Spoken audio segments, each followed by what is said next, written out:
অনেকদিন পর আমরা দুজন বিকেলে বের হলাম। তার পিছনে অনেক কাহিনী আছে, আপনাদেরকে বলবো। তো জানতে হলে আমার ভিডিওটা ফুল দেখতে হবে। গতকাল রাতে আমার জামাইয়ের সঙ্গে একটা দুর্ঘটনা ঘটে। তা হচ্ছে তার বাইকের চাবিটা হারায় ফেলছে। তো বাইকের চাবিটা হারায় ফেলছে, তো সে ভাবছে জিমে রেখে চলে আসছে। পরে সকালে শিওর হয় সে তার চাবিটা আর পায় না। সে তো সকাল থেকে একদম বিকেল পর্যন্ত সেই পরিমাণ খোঁজাখুঁজি করছে, আমরাও খুঁজছি আর অনেক বেশি দোয়া করছি, কারণ শুধু বাইকের না, ওনার দরকারি চাবিগুলো একসঙ্গে ছিল। অনেক খোঁজাখুঁজির পরে তার চাবিটা হচ্ছে পায় 4:30টার দিকে। তো এটা পেয়ে হচ্ছে আমাকে টিট দিতে নিয়ে আসে হচ্ছে তালতলাতে। শুধু টিট না, আমাকে একটা চশমাও কিনে দিছে। আর সে হচ্ছে নাইট ভিশন সানগ্লাস কিনবে, সেটাই দেখতেছিল। আজ সারাদিন আমরা যে পরিমাণ টেনশনে ছিলাম যা বলার মতো না। যাই হোক, আলহামদুলিল্লাহ চাবিটা যেহেতু পাইছি অনেক বেশি খুশি লাগতেছিল। আমি তো ভাবছিলাম শুধু চাবি পাওয়ার খুশিতে আমাকে টিট দিতে নিয়ে আসছে, কিন্তু এইখানে এসে জানতে পারলাম আরেক কাহিনী। যাই হোক, বলতেছি আপনাদেরকে।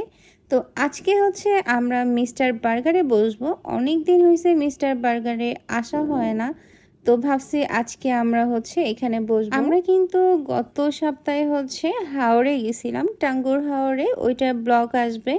কম টাকায় কিভাবে টাঙ্গুর হাওড়ে ঘুরতে যেতে পারবেন সেটা নিয়ে হচ্ছে ইউটিউবে ব্লগ আসবে।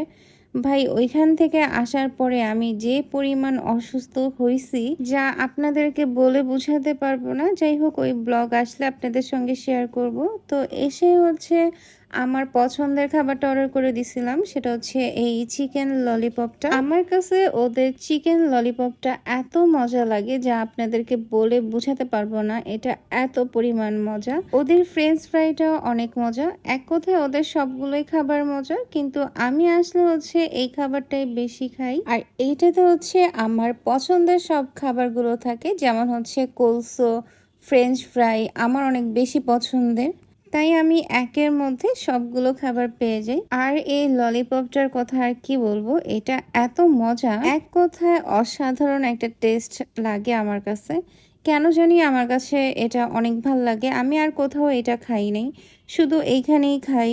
তো আমার হাজব্যান্ড হচ্ছে তার পছন্দের বার্গারটা অর্ডার করে দিছিল। এটার নাম হচ্ছে কাউবয়। তো সে আসলে হচ্ছে এই কাউবয় বার্গারটা খায়। এই বার্গারটাও অনেক মজা, কিন্তু খেতে গেলে একটু প্রবলেম হয়, কারণ এটার মধ্যে এত পরিমাণ চিজ আর হচ্ছে সসেস থাকে, খেতে গেলে হচ্ছে পড়ে যায়। তবে সে আবার খুব ভালোভাবে খেতে পারে, কারণ তার এটা পছন্দের খাবার, তো সে এটা অনেকবার খাইছে। তো এই জন্য হচ্ছে আমি তো এভাবে ধরতেই পারি না। তো এইভাবে হচ্ছে এটা খেতে হয় একসঙ্গে ধরে। দেখেন কি পরিমাণ হচ্ছে জুসিনেস এটার মধ্যে। আমরা যেহেতু সবসময় শেয়ার করে খাই, তো সেক্ষেত্রে বার্গারও আমরা শেয়ার করে খাইছি। তো এইখানে এসে জানতে পারলাম ট্রিট দেওয়ার আসল কাহিনী। আমার হাজবেন্ড হচ্ছে বরিশাল পেয়ারা বাগানে যাবে, তাই আমাকে ট্রিট দিয়ে গেল। আমাকে বললে আমি এমনিতেও যেতে দিতাম, কারণ আমি অসুস্থ ছিলাম। উনি বাইরে গেলে আমি একটু রেস্টে থাকতে পারতাম। তো যাই হোক, সবকিছু মিলে খুব ভালো লাগলো। আপনাদের কাছে ভিডিওটা কেমন লাগছে অবশ্যই কমেন্ট করে জানাবেন।